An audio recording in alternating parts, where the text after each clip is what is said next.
There we go. Okay. So welcome everyone. My name is Jess Sappington. I'm the Food Systems Program Coordinator housed out of the WSU Kitsap Extension Office. Tonight we're going to be bringing you our latest online Dirt Talk event, all about season planning and seed starting. For those of you who have not attended a Dirt Talk event previously, they're hosted by our WSU Regional Small Farms program, usually in conjunction with a local farmer or agricultural specialist willing to share their expertise on a given topic. So just a few housekeeping pieces for tonight. The event's going to be presentation style with plenty of time at the end for discussion and questions, but we would like it to be interactive. So as questions come up for you, please feel free to utilize the chat function on the bottom of your scroll bar there on Zoom and input your questions, and we will make sure to stop at points as appropriate and answer those. But we'll definitely have plenty of time at the end to do Q&A with the speaker.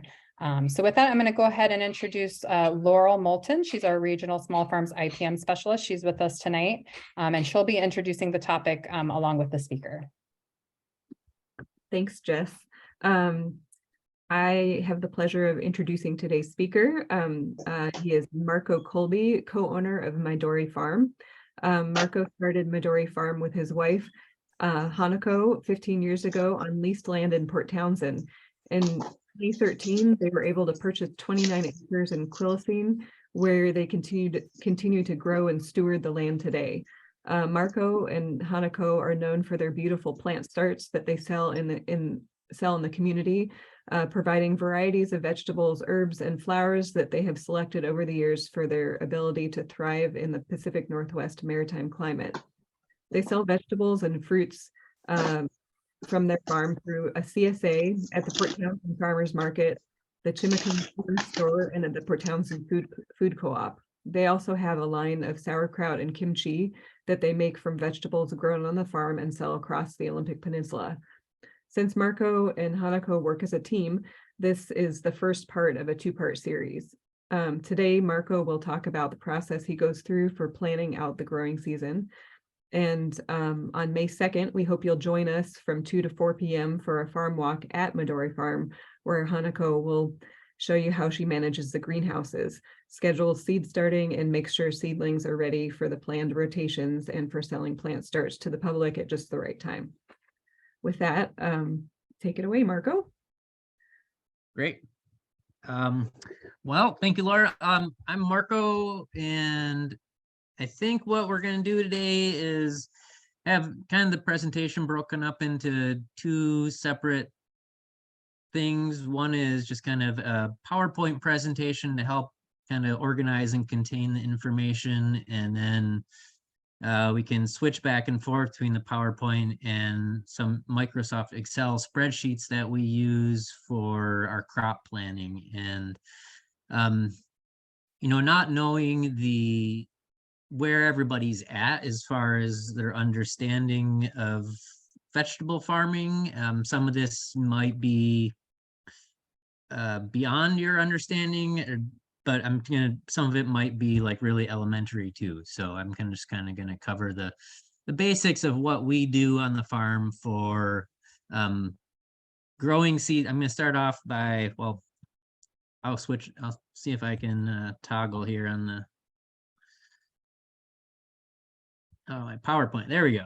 All right, so we're going to start off with just a little discussion about seed starting in unheated tunnels, discussion on how we go about selecting varieties for production. Then we're going to go through, I'll show you some of our simple spreadsheets that we use for crop planning. And if we have time to go beyond that, we can talk about the timing of seeding based upon specific microclimates you might have on your farm or where you live. And you can also create microclimates via different types of crop protection. And then if there's also time and interest, we can talk about different tips for transplanting different crops. So this is Midori Farm here that we're looking at on the picture. The two yellow squares are the approximate locations of our two farms.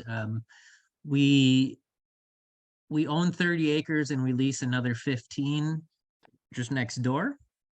And we have about 16 acres in actual vegetable production ground, meaning ground that's plowed up and in production. We grow about 12 to 13 acres of vegetables every season. And then the other portion of the ground is in either some portion of it's in cover crop or in summer fallow to flush out weeds, or maybe a short season summer cover crop and then a longer season winter cover crop. We're certified organic, and I think this is our 16th season farming. It's our 7th or 8th season, or 10th, I think maybe it's our 10th season farming here in Quilcene. Okay, so this here is just a picture of our greenhouse. Because we grow seedlings for transplant out into our vegetable fields, as well as seedlings that we sell in pack sales for our wholesale customers, we could kind of have a few different things happening. We've got about, let's see, 2 times 3, we got about 6,000 square feet of greenhouse or low tunnel space or high tunnel space that we use for just propagation houses. And they're all super low tech. As you can see here, this is one of our high tunnels that we use for propagation. And it is an unheated tunnel. It has ventilation on the sides, and then it has horizontal circulation fans for airflow. We do use heat mats for bottom heat for starting some of our warm weather crops, and we can talk a little bit more about that. And I definitely encourage you all to don't be shy about asking any questions. I'm super happy to share any of our hard-earned lessons over the years. We make mistakes all the time and are always learning from them. So some of this stuff is I'm just going to show you some pictures of things that we're doing in our greenhouse. This is another one of our propagation houses on the left. And I think that's an older picture actually. And then on the right-hand side here, there's a picture of how we space out tomatoes for good airflow in the greenhouses in the springtime. We just stagger them like that, just simple low-tech method for getting more airflow around the plants during the early season when it's kind of cold and wet in the greenhouses. So I'm going to just cover some basic things about seed starting. When you come out to the farm for the in-person session, Hanako is going to go into a lot more depth about what we're doing as far as starting seeds, but I'm going to cover just some basics for those of you who might be just starting growing seedlings for yourself for the first time this year. And the first part of growing seedlings is potting soil selection. And, you know, the picture here is just a standard commercially available potting soil. And kind of the white flecks that you see in there are perlite, which is an extruded volcanic material. And that just kind of helps the water drain out of it. And that's kind of the crucial component of potting soil mix. There's literally hundreds of types of potting soil a person can use. You can make your own potting soil out of a bunch of different materials and combine them, or you can buy pre-bagged commercially available potting mix. There's peat moss based potting mixes, and then there's cocoa coir based potting mixes, and there's potting mixes with rice hulls in them, and all different kinds of things. And there's, you could probably do a whole class on how to choose potting soil that works for you. But basically, in all of our years of growing, literally hundreds of thousands of seedlings a year, what we've come to really understand is that just having a really good draining mix is super important, meaning lots of spaces for airflow and lots of pockets for nutrients to get held in the soil. There's kind of two categories or two worlds of view on soil mix. There's living soil mixes, which generally have some sort of compost or a pre-charged microorganism packet in them. versus sterile soil mix, which is kind of what it sounds like. It doesn't have any compost or living organisms in it per se. There probably are still some. And what we've come to understand and what we do now is we mostly are using a sterile mix for starting seedlings, and things that get potted up for us go in once they're at least like the first true leaf size. Some things we pot into bigger pots if they're going to be in pack sales, or if they're going to be in a pot for longer before they get transplanted out, then we're transplanting them into a living soil mix or a soil mix that has some compost or something else in it to help the plants get some more bacteria and fungi in them. What we've found is that the sterile mix, you're totally able to start seedlings in a compost-based soil mix or potting soil mix. What we have found is that the germination rates just tend to be a little bit lower, and damping off fungi tend to be a little more present. And we're really maxed out on our propagation space, so we're always just trying to get like the maximum amount of germination that we can per flat. So we are using a commercially available germination sterile mix from SunGrow, which is, I think, SunGrow Natural and Organic #3. OBC Northwest down in Oregon also makes a good sterile mix that has a little bit of a nutrient charge in it too. Second part is what kind of container are you growing your seedlings in? There's all kinds of choices, and every farmer has their things that they love. We primarily, for today, I'm going to be primarily just talking about what we do for our field transplants, not what we do for our pack sales transplants, which are treated a little bit differently. But for our field transplants, we're mostly using these two types of containers. The one on the left is a 50 count 10-20 tray, so there's 50 cells in that. The one in the middle on the right are 144, and meaning there's 144 plugs in there.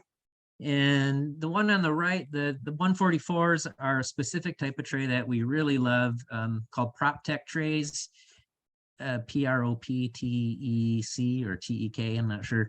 If you look on the close-up picture, there's kind of like you can kind of see it's a little bit of a triangle or cone shape. It's got a big drainage hole in the bottom, and then there's these little ridges on the inside and each of the sides, which kind of help prevent the plug from getting stuck in the tray, which is super helpful if you're pulling out a bunch of plugs and putting them in the ground and trying to do it really fast. And the other great thing about PropTech trays is they're really heavy duty plastic. So unlike kind of standard propagation trays, they last, they give them, the company says, I think they have a 15-year lifespan, which we're on probably year 7 or so with using the PropTech trays, and they're still, I don't think we've lost a single one to cracking or anything like that, unless we drove over it. Yeah. So that's what we use, and you'll see in the future when we get into the spreadsheeting and how we calculate our crop plan, why it's important to know what size trays you're using.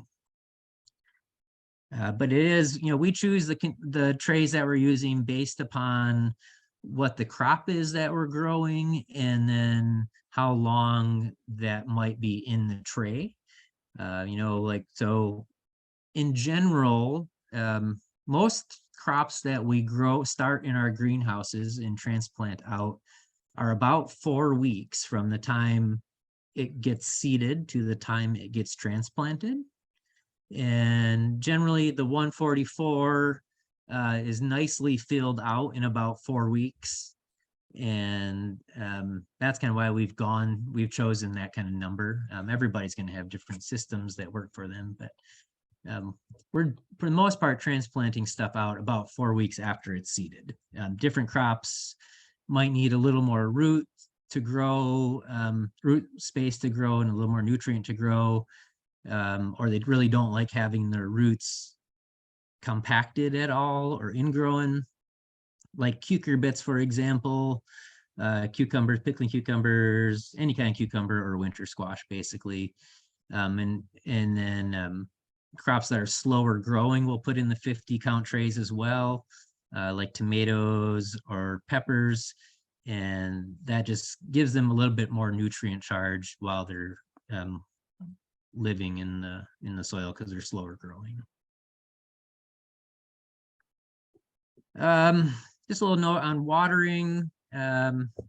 We don't do anything super techy for watering. We do have overhead watering, which unfortunately I don't have a picture of.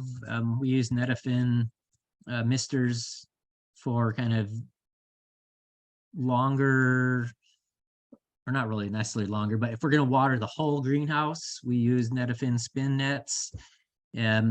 We also do a lot of hand watering because we're using different size plugs. So you kind of have to spot water stuff that has bigger cells. So we just use standard watering wands. But the key to watering, and I'm just going to touch on this a little bit, Hanako will probably go into a lot more depth in watering technique, but what we've found is that just less is more with greenhouse watering. We kind of we run things on the dry side as much as possible. We'll use like a mister if something's just super small seeded and just starting to grow. And other than that, we'll just water the plugs. You know, it always depends on the weather, of course. And this is the art of watering, is it doesn't really, there's no one rule that someone could give you if you're not experienced with watering. But ideally, you'll just thoroughly water the plug and then let it dry at least until the top of the plug is dried out. If you're seeing a lot of moss growth, like in the center picture on top, there's some moss growth. It's somewhat inevitable, but if you can run plants a little bit on the drier side, you'll have a lot less moss growth on the top. And we generally like to let the tops grow, dry out before we're watering again. And just a couple things to look at, and I think these pictures are pretty interesting. The plug in the center is a PropTech cell, and you can kind of see the little channel right in the center there. And that's a really healthy looking root system. It's not super root bound. It's all nice and white, which indicates root health, versus the one on the upper right hand corner, which you can see a little bit of browning on the roots, and that's generally a symptom of root rot, or a plant that's probably been overwatered or been in its plug tray too long. That one doesn't look like it's been in the plug tray that long because there's not a lot of roots there. I'd say that that's probably just overwatered, and you're getting root rot, which could be a bunch of different fungi, probably Phytophthora, or I'm sure there's other ones that can contribute to root rot. But basically, keep stuff dry as much as possible within a greenhouse. Lower right-hand corner is kind of a picture that we don't like to see. It's damping off is kind of what people generally call it. You can see the plant is kind of withering at the base of the plant and dying. Super common in greenhouse production. If you're overwatering, or if the temperatures are cool, especially with like a cucurbit, if it's kind of cool and you have to keep the soil wet so the plant can live, but cool and wet is where damping off happens. And again, like that's really where it becomes crucial that you have really well draining potting soil and good airflow. Those things can help prevent damping off fungi. Airflow, I think we talked a little bit about that. Super important in starting seeds in a greenhouse. You can be as high tech or as low tech as you want. We really like horizontal air circulation fans, which are kind of this lower right-hand picture. They're just fans that are spaced out throughout the greenhouse, and they circulate air down one side and then back around the other side. And it just keeps air from stagnating around the crop layer of your benches. They're generally not very expensive to purchase and easy to install, and so worth the money. You could probably get set up in a 2,000 square foot greenhouse. You could probably get set up with fans for $500 or less would be my guess. there's also, you know, the upper right-hand corner picture here is just a roll-up side, which is a low-tech passive way to ventilate greenhouses. We love them. All of our propagation houses and our vegetable production houses have roll-up sides. It's a great way just to get air flowing through your greenhouse. Other options are kind of what you see in standard greenhouses, which are exhaust fans. I didn't put any pictures of exhaust fans in here, but it's where you have the vents on one end and then a big fan on the other end that's sucking fresh air in and blowing it out the ends. That's another way to keep air flowing through, but great way to keep your plants healthy from fungi, but also it strengthens the plants. Anytime you have wind hitting a plant or air hitting a plant, it's going to make the plant have a beefier, stockier stem and just be a lot healthier in general. While I say our tunnels are unheated, that's not to say we don't use some technology for our warm weather crops. We generally use bottom heat with heat mats. We've got about, I don't know, we probably have 12 4x8 benches that have these electric heat mats on them. Pretty easy to install, they're fairly reliable. And it just creates a little zone at the bottom of the intersection of the plant tray and your table to keep those cells at a favorable temperature for your seeds to germinate. And we don't use them for anything except warm weather crops, which would be, you know, tomatoes, peppers, eggplants, cucumbers, melons, maybe corn at some point, things like that. And as soon as they're up, as soon as the plant has germinated, we take them off of the heat. There is a potential problem a person could experience, which is creating false vernalization in an unheated greenhouse. If you're going from growing it in a really warm condition, like on a heat mat for a long amount of time, and then switching it to a cold, unheated space, the plant could potentially be tricked into thinking that it has gone through a winter as the temperatures warm up again, and then bolt right away. So just something to pay attention to. We've seen it before on some crops.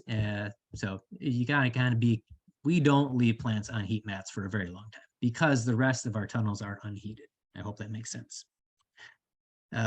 What we're basically using now for all of our germination is what's called a germ chamber or germination chamber.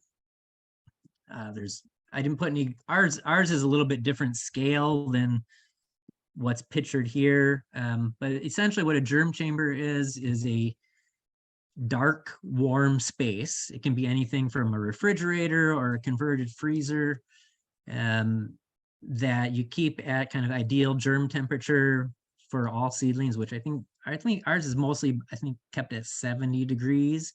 It's totally dark and moist, and we put all of our trays in there to germinate and then pull them out right before they germinate. So if you leave it in there even for like a day or a half a day, once the plant has popped up, you're going to have all kinds of problems. And we could totally do an all-day class on operating a germ chamber. So we won't do that, but germ chamber is highly recommended, and there's a billion websites out there on how to make your own germ chamber, and I think it is absolutely worth it. Another thing we do in our unheated tunnels for our seedlings is if it's going to get really, really cold, meaning like below, you know, it won't freeze in a tunnel, in an unheated tunnel, high tunnel, until it gets to like 27 degrees or so ish. But occasionally we'll come out and put row cover. We keep row cover in our high tunnels where we're germinating plants or where we're growing seedlings, just in case we got to come out at night and put some row cover on crops, and that just traps a little bit more heat in there and keeps them alive. That's all I'm going to do about seed starting. I'm happy to answer any more questions during the Q&A, or if you have a question now, you can type it in. and Jess will relay that to me. But don't want to spend too much time on it because I think Hanako is going to cover it quite a bit in the in-person operation. Give me 1 second here. One thing I want to talk about is variety selection. I think it's kind of a often overlooked but super crucial component to growing great vegetables and having the highest quality product you can have and having the highest yields that you can have. And you know, there's all kinds of things that play into how a person chooses seeds. And when I say variety selection, I mean, you know, if you look in a seed catalog, there's probably 20 different types of carrots, right? And you might pick, there might be a really popular carrot that you've heard about, like Yaya, which is an organically available, shorter season, non-tease type carrot. And the thing is that that might not work well for you, but it might work great. And kind of what I'm getting at is it's important to trial a bunch of different varieties as you continue your farming journey, because all varieties have different genetic traits that express themselves differently based upon your environmental conditions. And that can be your soil type, it can be what's in your soil, what your fertility types are, what your particular microclimates are. It's a whole fascinating world of study. I think it's called epigenetics, which is, you know, just showing that different genetic traits express themselves under different environmental conditions. And so for that reason, it's super important to talk to other growers in your region and find out what varieties they're having success with. And also just continually trialing varieties on your own farm to see what works the best for you. If you grew Napa cabbage one year and you found, you know, it was a horrible crop, it bolted really early, or it succumbed to some sort of disease, it might not be that Napa cabbage doesn't grow in your farm. It just means maybe you need to look for a different variety of Napa cabbage that will be successful in your place. So things I think is important to think about when you're selecting your seeds is working with a really reputable seed company for one, preferably a company that is doing trials in the Pacific Northwest is super important, because varieties are definitely work well in different bioregions. So that's something really important to think about. And what are your particular goals? You know, are you looking for a lot of uniformity in your crop? Are you hoping to get like really high pack out numbers, meaning like are you getting 90% of harvestable crop? Or are you looking for unique crops that are just unique and you don't really care about whether it is super productive or has a lot of uniformity? There's certainly a place in the market for people to grow vegetables that have really unique flavors or shapes or colors or things like that. So it's just, you kind of know what you're going for when you choose a vegetable variety is very helpful. We primarily grow for farmers markets and CSA and our farm stand and a couple little direct to retail accounts. And then we grow crops, larger scale crops for our sauerkraut and kimchi production. And when we're growing a larger growing of a vegetable crop, we generally look for a crop that's going to be more uniform in harvesting. So meaning it all ripens at pretty much the same time. So we can come in and harvest, you know, we harvested probably in October of last year, I think we harvested about 25,000 pounds of cabbage all in one day, actually in like 4 hours. So it's important to, yeah, for us in that point, we're looking for varieties of cabbage that are all going to be mature at the same point and have a really high pack out, meaning that they're all going to be, you know, 95% of them are going to be harvestable that we can put into crates and then store them.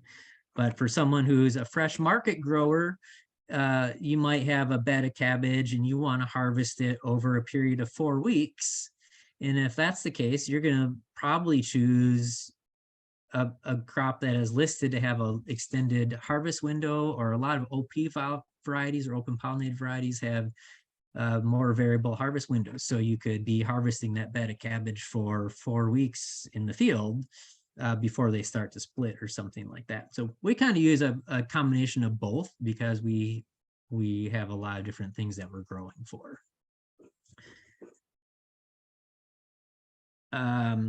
So now we're going to transition into looking at our spreadsheets and see what we do for coming up with our crop plan. And please forgive me while I try and make the transition to sharing this other screen. Did that work? Laurel, can you shake your head and let me know if that worked? All right, great. So I am very I'm not really into technology. So I've been using this same, oh, this is the wrong one, actually. There we go. I've been using this same spreadsheet since we started Midori Farm, which I think a friend gave to me. And it's super low tech. And there's all kinds of new programs out there that you can buy, subscription services for crop planning, et cetera, et cetera. It all just depends on how excited you are about technology and how much you like using a computer. Basically, I sit down in the winter and update our crop plan from last year based upon notes that I make about what worked and what didn't work. And I write everything down in this spreadsheet. It also includes all the information I need for doing my seed ordering. And then we use this as the Bible. It basically does not get changed on a month-to-month basis.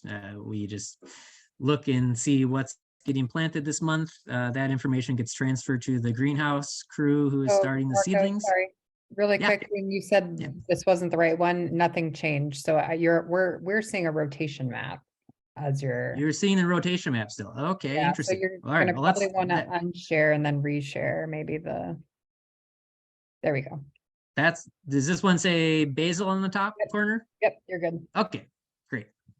Thanks. Good call.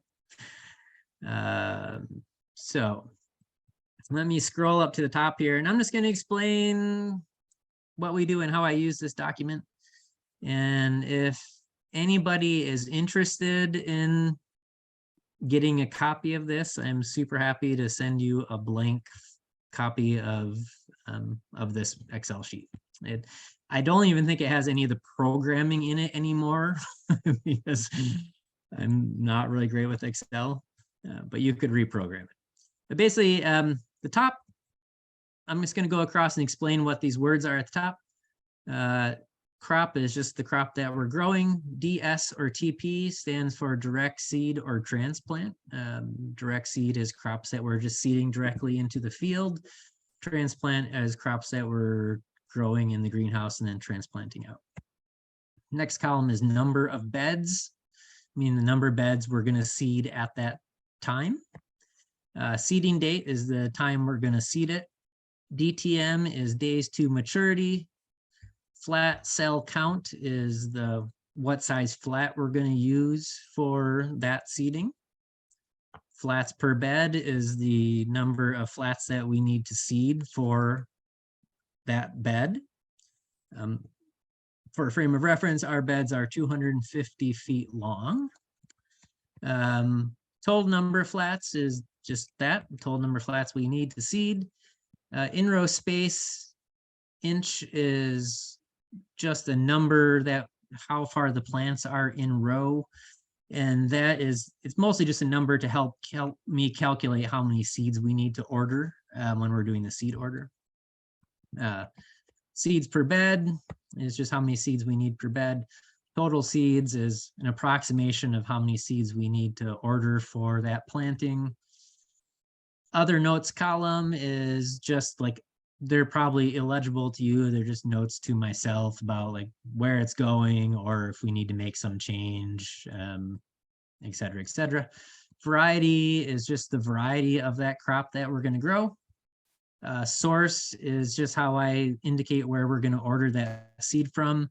And then the done column is just a note to myself that I actually ordered that seed. And then we can check against it when our seeds are delivered and put a circle around it to make sure that the seed has actually arrived. OG question mark is just for our organic certifier to show whether that seed is organically grown or not. So let's see, I can walk you through a couple of these and explain how we do it. It looks like I'm plowing through the time here. I don't have much more time, but so let's say, let's go down to something that more people might be growing here. Let's go to broccoli. Broccoli's a good one. So broccoli, it's a crop that we transplant.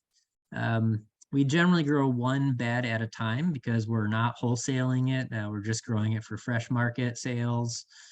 And the first planting we're going to seed on March 1st in the greenhouse. And it is going to take about 60 days to mature, meaning 60 days from the time it gets transplanted. So if it's seeded on March 1st, we'll most likely be transplanting it into the field on April 1st or the first week of April. And unless it rains all the time, it's going to go into 144 trays. We need 7 flats per bed, which means we only need 7 flats total. And we need approximately 1,000 seeds to make that happen. We're going to use variety BC 1611, which is our favorite sprouting broccoli. Works for all season slots. You know, for some crops we might use one variety for the spring and then midsummer switch to a different variety and then switch to yet a whole nother variety for the autumn. There's lots of factors to consider. You know, some varieties perform well in spring and summer under shorter, or spring and fall under shorter day conditions and cooler temperatures. Some varieties might perform well under longer days and hotter weather. Fortunately for us, BC 116 or 1611 works great all summer long. So we basically do a seeding every month or so of broccoli and transplant it out. As you can see, the days to maturity changes as soil temperature changes and days get longer. In general, more nutrients are available to plants when the soil temperature is warmer, and plants just grow faster in warmer temperatures as well. So we change that days to maturity. And you could get real techy and change your seeding date from once a month to being like 40 days. If you know you have 40 days until your next crop is mature. But for us, we like to have a little overlap of harvest because generally a crop like broccoli, for example, will have a harvest in the very beginning when it first starts to bud, and then it will have a peak harvest for a couple weeks, and then the harvest quality and quantity will decrease over the last week or two. And at that case, we want to be starting to harvest the next bed of broccoli so we can kind of have a continual supply of, you know, getting 150 bunches a week throughout the whole season. Hope that makes sense. And we'll scroll down here. If you're real sharp, you can take screenshots and get all of our data here. Really nothing is a secret. These numbers are always changing throughout this, you know, every year we learn something new, or a variety we've grown is dropped and we have to figure out the seeding time for a new variety. So the sheet's always changing to some degree, but like a crop for celeriac, we always start it on April 1st.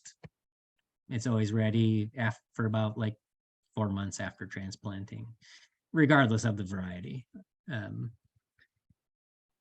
And the great thing about this spreadsheet for the way our farm works is that I send a list of crops that are getting seeded on a monthly basis to the greenhouse manager. So as you can see, like chard here on February 15th is highlighted. So I've got it set up right now with Excel to highlight the crops that are getting seeded next month. So I can just scroll down through this and pull out all the stuff that's getting transplanted that month and put it on a different spreadsheet and send that over to the greenhouse manager. I'm sure there's a lot more efficient way to organize your Excel spreadsheet. They could probably collate them all for you and send it off without you doing anything. So each one of these is a different seeding. For example, we'll do 2 different seedings of mini English cucumbers. They'll both be transplanted. We'll do one on March 15th and another one for a late crop on May 15th. And as you can see down here, I'm pondering the possibility of doing a field planting of mini English cucumbers on June 1st, but I haven't decided yet if we're actually going to plant that. So on a weekly basis, you know, during the peak March through June, we might be seeding between 100 and 200 flats a week just for field production, and then more, you know, a lot more than that for our seedling sales. So the greenhouse is pretty happening spot in the springtime.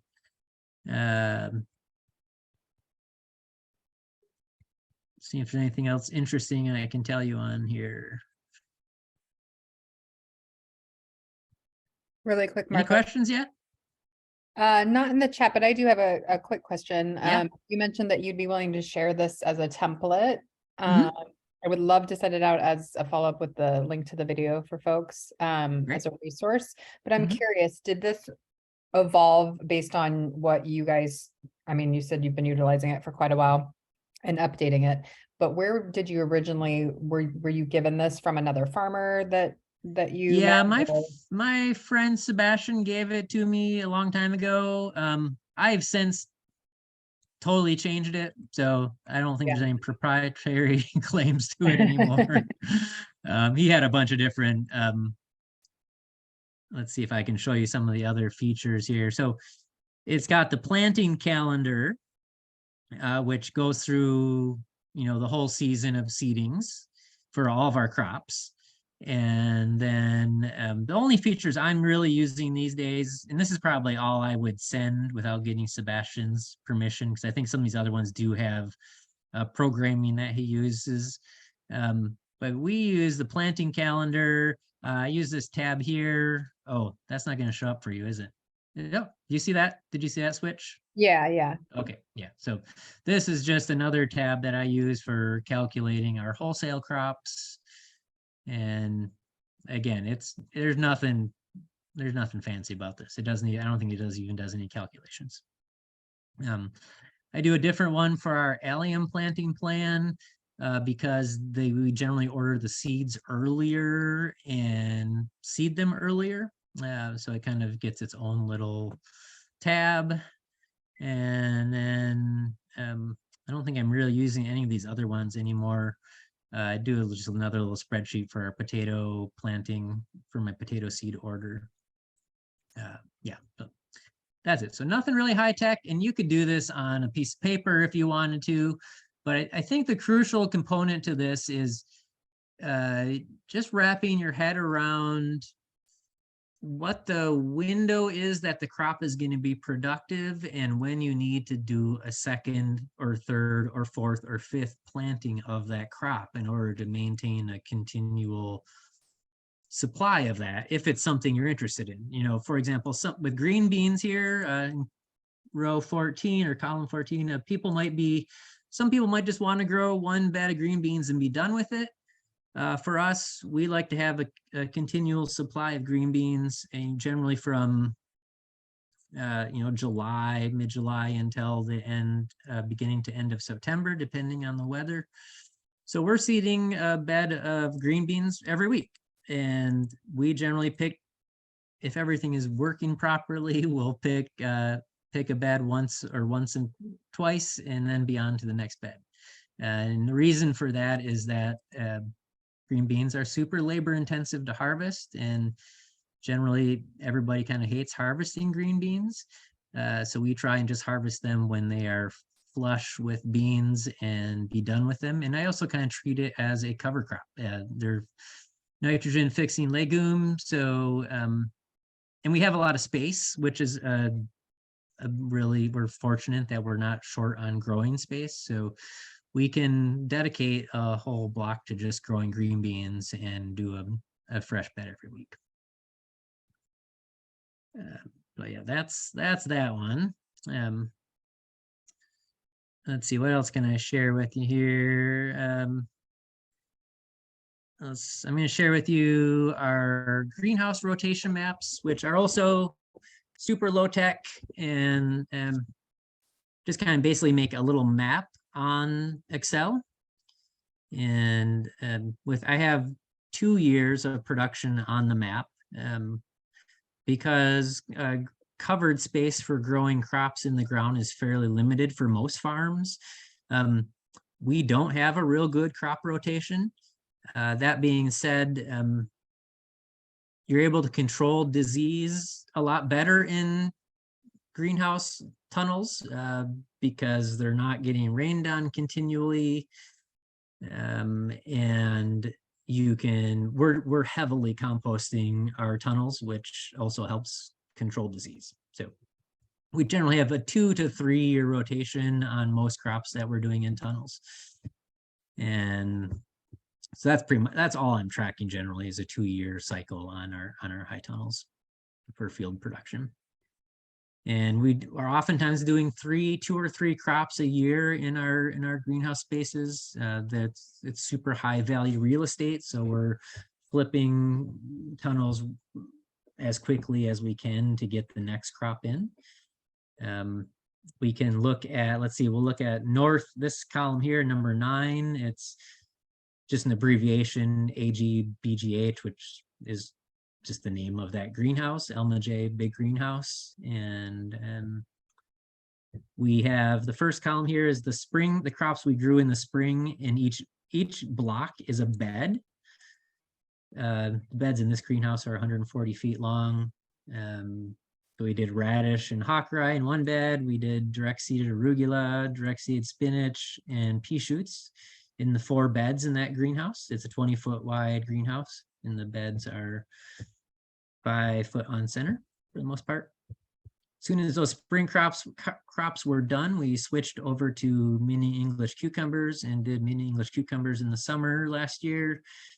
And then as soon as those were pulled out, we switched over to a Salanova or one-cut salad mix that had been started in the greenhouse probably in August, and transplanted those in around the 1st of October. And those 4 beds, we just finished harvesting them Tuesday. So and then those are getting, now then we go into 2023 plan for those greenhouses. Those beds are going to get turned in, fertilized, and planted in the next week. And then we'll do spinach, gailon, which is just a small Asian sprouting broccoli. And I don't know why it still says pea shoots there, but we're probably not going to grow pea shoots again in that bed.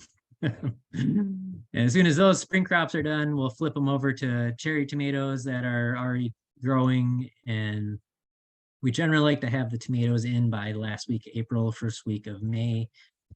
Those tomatoes are going to produce until end of September, early October, and then we'll be putting in, it all happens within a couple days. We'll pull out the tomatoes and the trellises and then put in transplanted plugs of kale and pak choi, and I think we're going to transplant spinach, which is not something we normally do, but we're going to try it this year.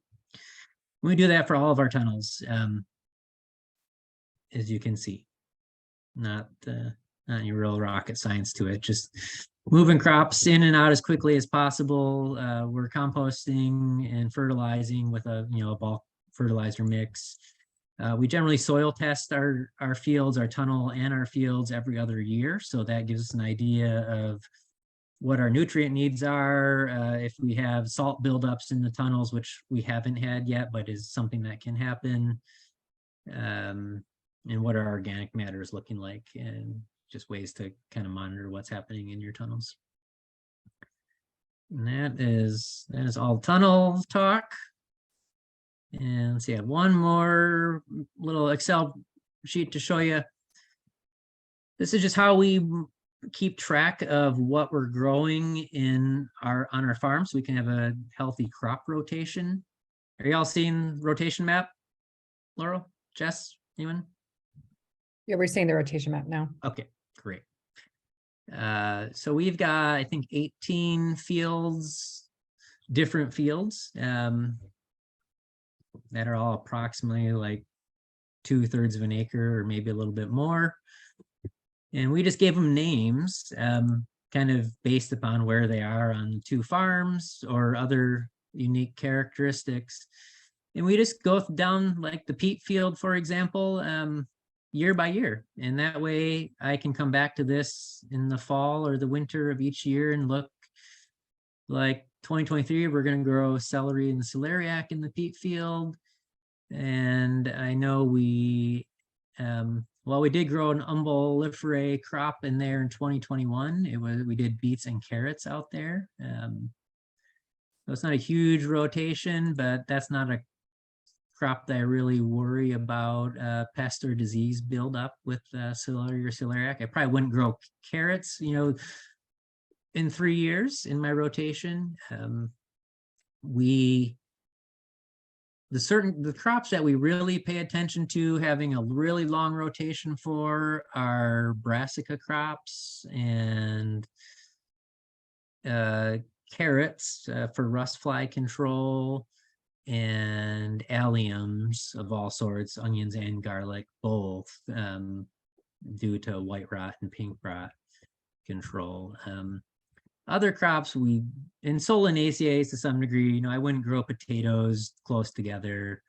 The reality is with vegetable farming it's nearly impossible to have a perfect crop rotation unless all of your soil has the exact same drainage capabilities. Our farm comprises like 4 different soil types that all drain at different rates. So particularly in the springtime, it's really tricky to have our ideal crop rotation, which I would probably say is like 6 or 7 years between crop families. But as I said, we've kind of learned over time what are the really most important ones to have good long rotations in. We can go down here and look. Let's see what else we can look at here. And I'll just put like random notes in here about, well, the first column is the year, obviously. The second year is the crop. Third year might be like what was in. Sometimes we'll have to split up of a field to having like potatoes in one part of it and then a few beds of beans. So I'll kind of indicate that on this map. And then sometimes I have this last column where I'll indicate what type of irrigation we're using in that field for that particular crop. We have a combination of drip irrigation that we use from a well. We have hand line aluminum pipe that we irrigate from a surface water. And then we also have micro sprinklers, well, it's indicated as bobbleheads on here. And it's just more notes for me to think about. You don't want to have a field where you have a crop that needs drip irrigation due to disease control, like cucumbers or zucchinis, sharing a field with a crop that needs overhead irrigation for different reasons, whether how you're cultivating it or the particular crop needs. So you don't want to have, generally each of our blocks, our field planting blocks, will all have the same type of irrigation, either drip, it'll be all drip tape, or all micro sprayers, or all handline pipe. So that's all I have in the spreadsheet world. And I can keep talking. I have a few more things we can share back on the PowerPoint presentation, or we can answer some questions, whatever you prefer. Suggestions, Jess? It's up to you. Yeah, I mean, if anybody has questions, they can feel free to either raise their hand using the hand function on Zoom, or they can type it into the chat. And I'm sure you said you had more slides after this one? I have a few more things that we can cover. These are just some pictures of the farm. Just something to, it's kind of on the topic of seeding, so I put it in here to consider the benefits and detractors of direct seeding a crop versus transplanting a crop. You know, the benefit of using transplants for vegetable production, there's probably more than this. You know, you get climate control in your greenhouse for the early season advantage. Seedlings generally get a head start over field weeds, which is nice. And then the other thing that's great about transplants is when you're actually pulling plugs out of the field, or into the field, you can select the most vigorous and disease-free plants. You know, if you're direct seeding a crop, meaning like if you're just seeding it, here you can see we have a tractor set up with a 3-row seeder, and there's a lot of crops that we do direct seed. With that, you have less control over selecting the disease-free or vigorous plants. You definitely have more weed competition when you're direct seeding because the seeds may take anywhere from 5 days to 3 weeks to germinate. And during that time, you might have weeds that are also germinating. Of course, there's ways to deal with that with flame weeder or tine weeder. The benefits of direct seeding crops, and the reason we choose to direct seed over transplant everything, is that it's usually less expensive to direct seed a crop. I mean, you don't need the space in the greenhouse or the time it takes to care for that for 4 to 8 weeks in the greenhouse. You generally use a little bit more seed, so that's something else to consider. If you have a really expensive seed, you're not probably direct seeding it, you're going to transplant it from the greenhouse. But then there's some crops that just do not like to be transplanted. Most root crops don't like to be transplanted. While you can transplant a carrot or a parsnip, generally the deeper rooting crops tend to get malformed root systems when you're pulling them out of a plug and transplanting them. Beets work fairly well transplanted, but they still generally have some misshapen or forked root systems. Hey, Marco. So we'll do one transplanting of beets in the early spring just to get them early, but after that we direct seed all of our beets. Sorry, Marco, really quick. Catherine, I don't know if you still have a question. She had her hand up, as well as a question, I think, going back to some of your talks on the greenhouse. So I don't know, Catherine, did you still have a question before we move on? She's on mute. Maybe she doesn't. Let's see. Yeah. So the other question that came up is, what temperature do you try to maintain while starting seeds in your unheated tunnels, daytime and overnight? Well, because it's unheated, that's the key word in that. It's pretty much depends on what the weather is doing outside. I mean, ideal temperature for growing most seedlings is 60 to 70 degrees. Some of the warm weather crops like it even warmer than that.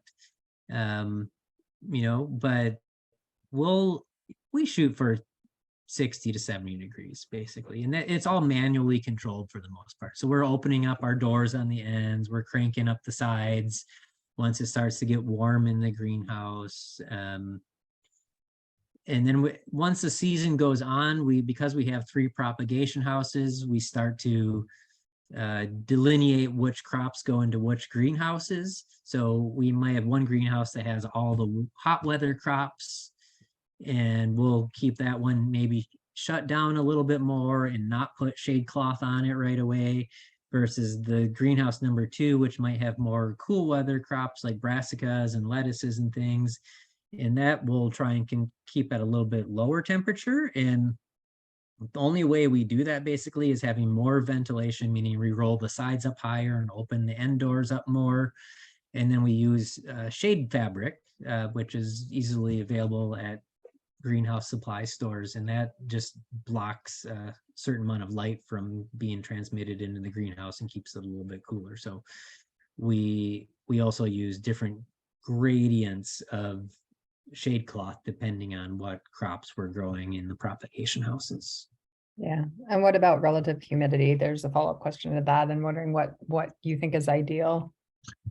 Low as possible. Again, you know, we like I said, we're pretty low tech, so we don't have much controls over that. I'm not even sure what they recommend nowadays, but as dry as you can keep it is, and if you have a low tech greenhouse is basically the answer. The things that we do to control humidity are we try and open up the greenhouse, all of our greenhouses, right when the sun starts to hit them in the morning time, regardless of the temperature outside, and ventilate, because what happens is there's always going to be a lot of transpiration at night on the leaves. And as the greenhouse, as it starts to warm up, you're going to get more evaporation and more moisture in the air. So we try and open it up as much as possible, get a flush of outdoor air into the greenhouse. And then if it's cold outside, we'll close things up again and let it warm up, you know, for as long as we can. It's basically about riding the line about keeping it as warm as you can, at least in the early season, keeping it as warm and dry as you can. And there's other ways to control that by timing your irrigation in the greenhouses properly. You know, you don't want to water late in the afternoon, and you also don't want to water really early in the morning, because everything's going to be colder at that point. So we tend to do our main watering mid-morning when everything's open and there's lots of airflow going through. And then depending on what temperature is, we might start rolling down the sides a little bit more, or closing our end wall doors as the temperature starts to decrease.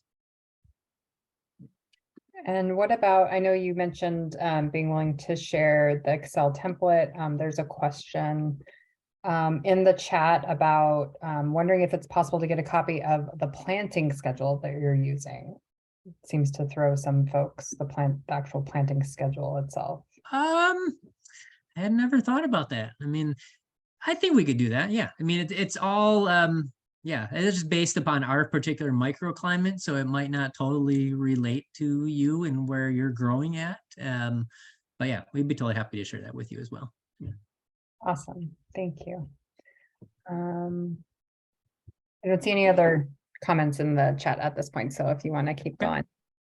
All right. I think I just have one more slide here. It will go. It's not switching. There we go.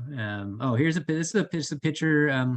We also grow seeds that we sell to seed companies. It's just, we kind of treat it like a vegetable crop for us. This is a crop of spinach seed. So yeah, we could talk more about that if anybody has questions about timing for seed crops. Tips for transplanting vegetable seedlings. Some of this is probably really obvious if you've been growing for a while, but if you're new, it might not be obvious. This machine here in this picture is what we use for doing most of our transplanting. It's called a water wheel transplanter, and 3 people can ride on the back. All of our beds are 3 rows per bed. So if you can see, there's a little wheel in this, or 3 wheels in the center that have little spikes on them. That's called the dibbler, and it just makes planting marks in the soil. And then the planters are rapidly pulling plants out of the trays and sticking them into the holes and covering them as quickly as possible. So this is a more low-tech transplanter. There's a lot more a lot fancier and more expensive transplanters that are probably more ergonomic. We have found that this is better than hand transplanting when you're doing an 8-hour transplanting day every week. It's not actually any faster than hand transplanting, we have found, but it is more enjoyable generally than bending over all day for an entire day doing transplanting. So that's the machine we use. Tips for transplanting veggie seedlings. This is kind of the system we use. Hardening off the plants as much as possible, meaning just moving them outside of your propagation house if possible for anywhere from 2 to 5 days before transplanting them. It just kind of gets them used to life in the outside world, gets them more wind and sun and such. You know, that's not always possible based upon what the temperatures are doing. If it's still freezing really hard and you have a sensitive crop, you're probably not going to want to put it outside. Or if you do, you can put it outside and then put row cover on it at night. And also maybe decrease the watering a little bit if you're moving it outside. You know, with crops like tomatoes and cucumbers that we're just transplanting into tunnels, into our own high tunnels, we don't harden them off. We just keep growing them in the greenhouse and then put them in, transplant them into the tunnels.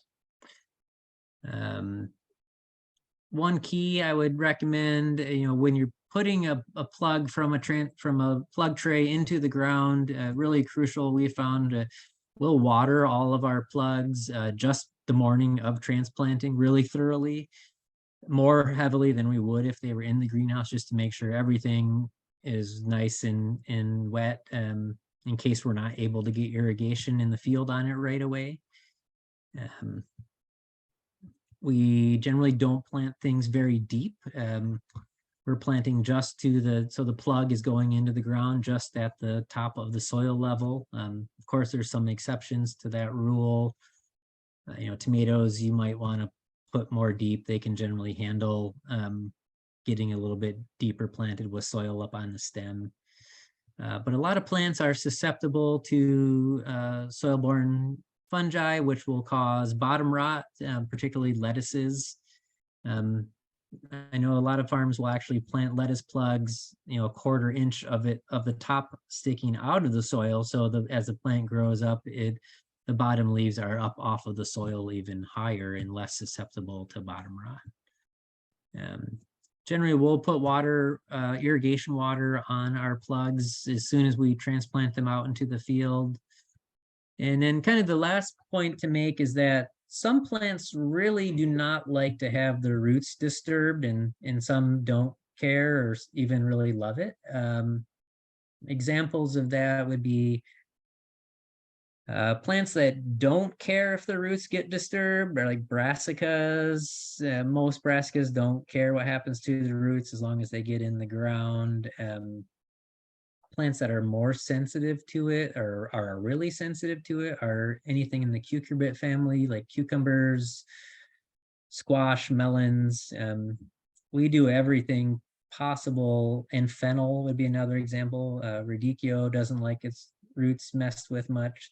So for those crops, we kind of take extra steps to make sure their roots are not being disturbed during the transplanting process. And that's either by using a different type of tray that we're going to grow it out into, making sure we're really on it so it doesn't get root bound at all, but it also making sure that it has enough of root growth in the plug before we pull it out that the root ball doesn't fall, the soil doesn't fall off the roots. So that's just a factor of monitoring the root growth when it's in the greenhouse and choosing the appropriate time for transplanting it. We also use something called a plug popper, which we can set a whole tray on at a time and gently pop the plugs out of a whole 144 or 99 or 50 tray. So just something else to pay attention to. And, you know, plants that don't like having the roots disturbed and get them, and they are disturbed during transplant, they can suffer from usually like lower recovery times to when they do start regrowing. Some plants will bolt if they get stressed during transplanting time, and some plants might just die. They won't be as resilient to the life in the field or in the greenhouse if they get stressed out. So something to pay attention to. And that is all the slides and things I got to show you. And I'm happy to answer any questions if anybody has any particular questions. Yeah, it looks like we do have one more in the chat. Do you base your days to maturity on your observations and not the seed packet? Yeah, great question. Both. I know initially we'll look at what the recommended days to maturity are, either, you know, on the website from the company that we're ordering it from, just to kind of get a ballpark, but then it usually is not exactly like that. So yeah, they're based upon observation after we have some experience with that crop. That's great. And all of, like, if you're looking on our planting calendar, our days to maturity are all, and I think it's probably true for what might be on the seed pack or what the seed company is telling you. It's generally from, that number is based upon the time that it is getting, that is going into the ground and being transplanted, not from the time you are seeding it. With a direct seeded crop, it's generally, that number is based upon at the time, number of days to maturity from the time that that crop germinates and breaks the soil surface. I'm not seeing any other folks in the chat. Laurel, did I miss any that you may have caught? Nope, I don't think so. Okay, great. But Laurel, do you have any questions or? One question that came to mind was back in the very beginning, and I don't know if Hanako will cover this on the farm walk, but I was curious, it's awesome that you're using reusable trays. How do you sanitize them between uses, and how do you do that? Great question. Yeah, we do sanitize all of our greenhouse trays. We just do we have some outdoor stainless steel sinks that we fill up with a light bleach water solution. And you know, we're always trying to tap the soil out when they're coming out of the field to make sure they're relatively clean when they get stacked. And then, yeah, we just dunk them into some bleach water and then restack them, basically. Yeah, Super. and that's a great question. I mean, Hanako will probably cover it, but we also, you know, keeping a relatively clean and sterile greenhouse environment is also pretty crucial to controlling pathogens in the seedling stage. So we sterilize our greenhouse insides every winter. We use a product called the Oxidate, which is a type of peroxide product, heavy duty peroxide product. And we spray all of our benches and the floor and the greenhouse plastic before we start the season every year. And then we also are making sure that the baseboards are really clean in our propagation greenhouses, meaning no weeds growing in there through the winter, which can harbor overwintering insects, particularly aphids. So yeah, don't overlook greenhouse cleanliness. And those trays you use, they aren't impacted by the bleach? Not that, I mean, not that we've noticed with the heavier duty ones, you know, the really light kind of standard top plastic ones that you can get from most places, they just don't last long anyways. They tend to photo degrade real quick and break apart through use. But with the heavy duty ones that we've been using, we haven't noticed anything. And the solution is, I forget what we're using test strips and putting the dilution that you would use in a restaurant to clean dishes. I forget what the parts per million number is, but it's pretty low. It's not like it's super bleachy. Super, thanks. Yeah, great question. Looks like there's another question from Jessica. She is interested in if you can speak on how the wet spring last year might have impacted your growing schedule and what you may have done to adapt, and any successes and failures that you might want to share about that. Oh, that was the hardest year of farming ever. Yeah, for us in Quilcene, it just kept raining. I mean, usually there's some windows that we, even in a wet spring, when we'll have like 10 days where we can wait till the 10th day and get in and do tractor work, turn in cover crop or things like that. And last year we had a little dry window in February. I think it was like early February, if I remember correctly, that we were able to terminate some cover crop. And then it just started raining and didn't stop until sometime in June. And yeah, we were just backed up with able to do field work. And the way we do field work, because we're kind of tractor based, we're using tractors to kill cover crop in the spring. We're using tractors to spread lime and amendments. And if the soil's wet, we just can't do it. We have soil that is, I think it's considered like a sandy clay loam. So there's just enough clay in there that in the wet season, you can't really drive a tractor on it if there's moisture in the soil, or you'll have a lot of compaction issues. So yeah, we just kept waiting and kept waiting. And honestly, we probably pushed the envelope too far and did some tractor work when we shouldn't have. And we'll probably feel the impacts of that for some years going forward as in compacted soils and things like that. We kind of have a system where we have what's considered semi-permanent beds. And you can kind of see that in this picture on the right here, where we're actually at, or we're trying to do all of our tractor work where the tractor tires are in approximately the same path every time they're driving on a field. Doesn't always work perfectly, but it works pretty good. So the tops of our bed or our growing space is rarely being compacted by a tractor, which gives us a little more flexibility for working wet soil. But that being said, soil doesn't like to have any working done when it's sopping wet like it was last spring. So we probably had some failures. I mean, we definitely had failures with, for example, I can think of a couple off the top of my head. Because it was so wet, we weren't doing maybe our normal soil prep because it would have required more tractor work. So we were trying to work the soil very minimally. So we were planting like our last cabbage planting of the year, which is our third one which is usually the first week of June. And I remember the soil was still super wet and super cloddy because I think I'd maybe just ran a disc over it or something like that. And the plugs really did not like that. The cabbage plants were really slow to start growing again.